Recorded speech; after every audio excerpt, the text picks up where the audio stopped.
जय हिंद साथियों, बिहार पुलिस सिपाही नई भर्ती 2026 के लिए आज के इस क्लास में सामान्य अध्ययन जीके जीएस से 40 ऐसे प्रश्नों को कवर करने वाले हैं जो कि अक्सर बिहार पुलिस के एग्जाम में पूछा जाता है। तो आज का सेट आप लोगों के लिए बहुत ही ज़्यादा इंपॉर्टेंट होगा, इसलिए आप लोग पूरा सेट को लगाइए।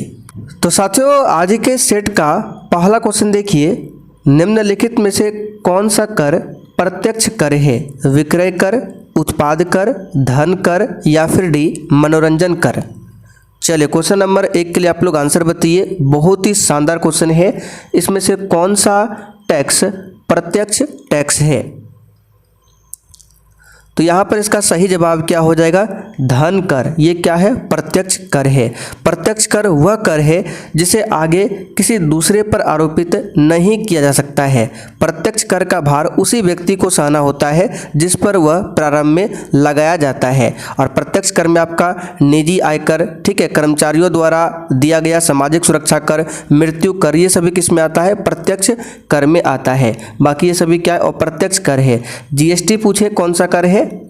तो जीएसटी भी अप्रत्यक्ष कर है। क्या है? अप्रत्यक्ष कर है। आगे देखिए, देश की आर्थिक प्रगति का निर्धारण किसके आधार पर किया जाता है? बताइए। तो साथियों, ये देश की प्रति व्यक्ति आय में वृद्धि के आधार पर होता है। फर्स्ट ऑप्शन यहाँ पर आपका सही है। आगे देखिए, सीमा शुल्क किसका साधन है? चलिए क्वेश्चन 3 के लिए आंसर बताइए आप लोग। सीमा शुल्क किसका साधन है? तो याद रखिएगा, विदेश व्यापार नीति का। बी ऑप्शन यहाँ पर आपका सही है, विदेश व्यापार नीति का। चौथा क्वेश्चन, अत्यधिक महामंदी किस काल में आई थी? और जो भी साथी चैनल पर पहली बार आए हैं, आप लोग चैनल को जरूर सब्सक्राइब कर लीजिएगा ताकि बिहार पुलिस सिपाही से संबंधित आपका एक भी क्लास छूटे ना।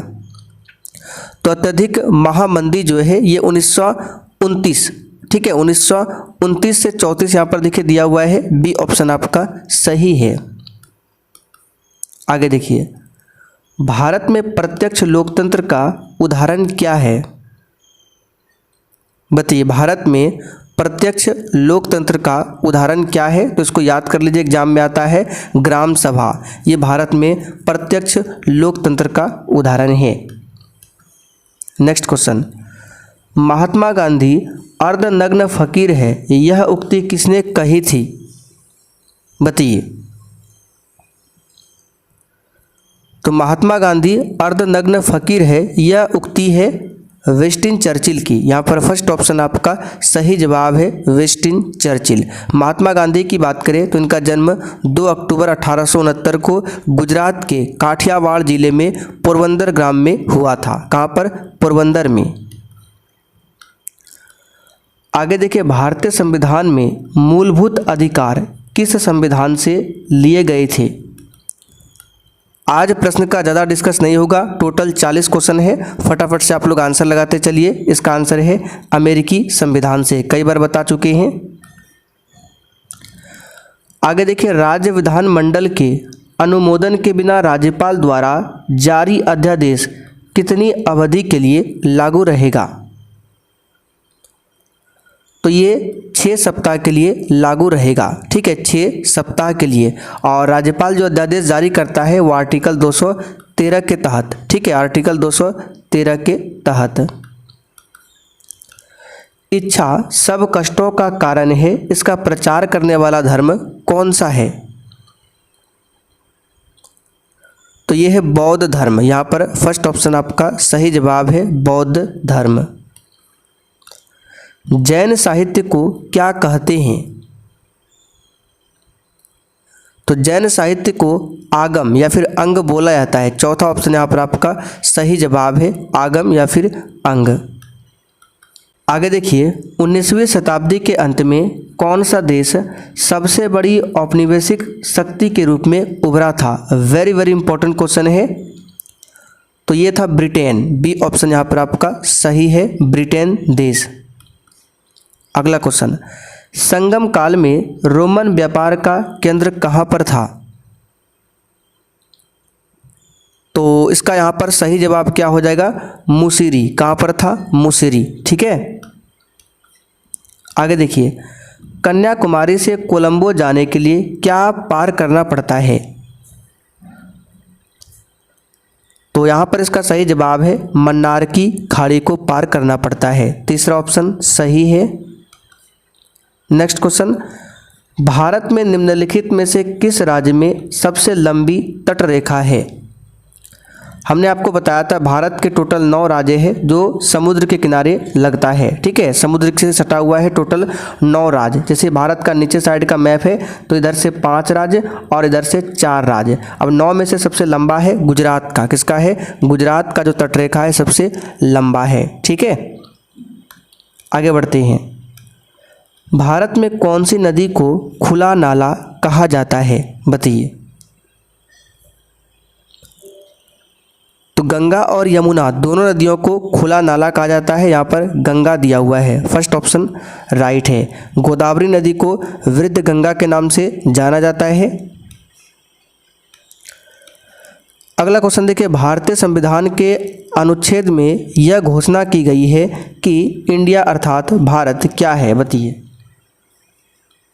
तो अनुच्छेद 1 में क्या घोषणा किया गया है? इंडिया अर्थात भारत राज्यों का एक संघ है। फर्स्ट ऑप्शन यहाँ पर आपका सही है, राज्यों का संघ।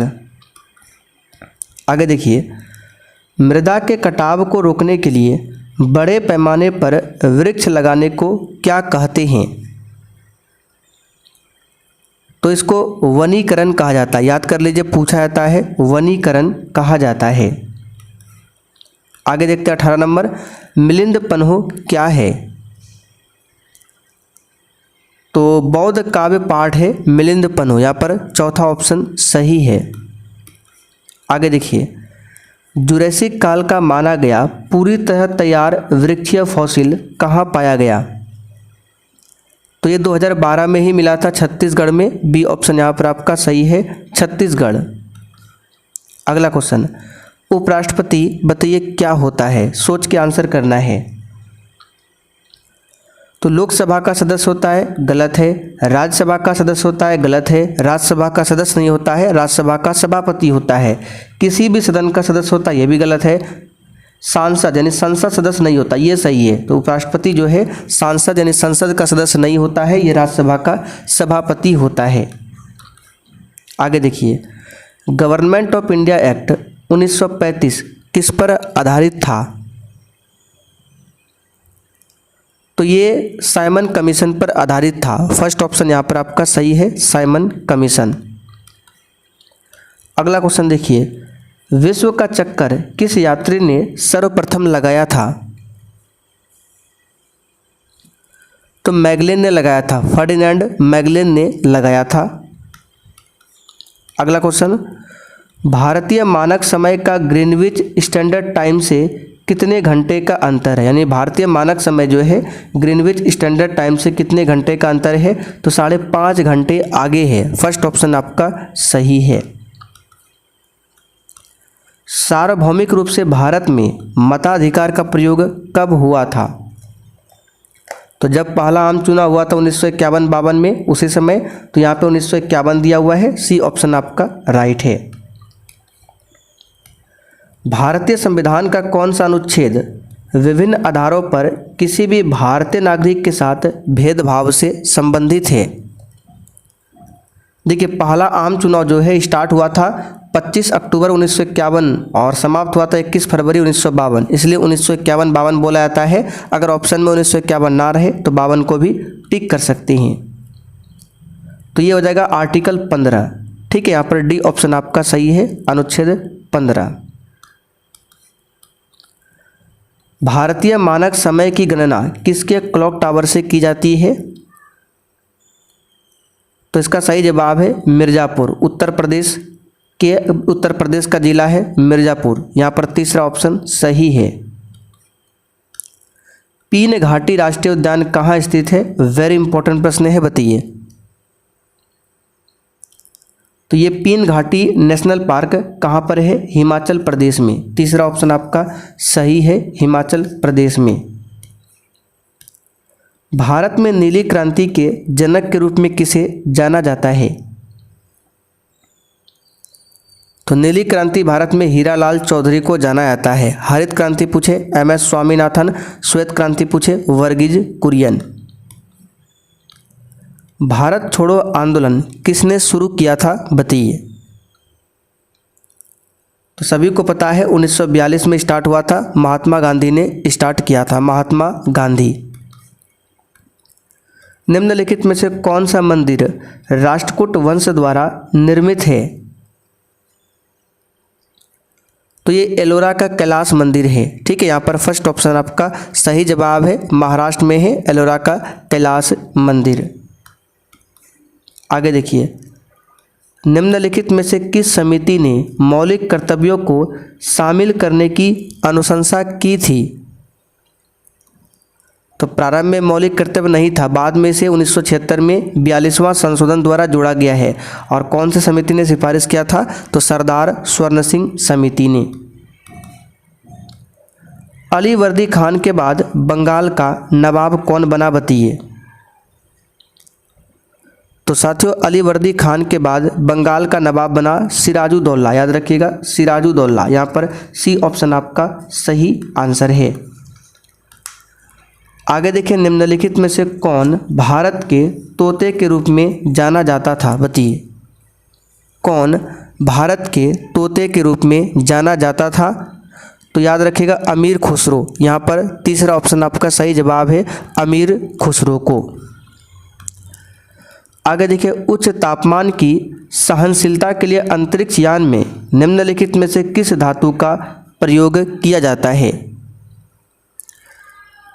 तो इसमें साथियों किसका इस्तेमाल होता है, टाइटेनियम का, जिसका सिंबल होता है Ti, टाइटेनियम का इस्तेमाल होता है।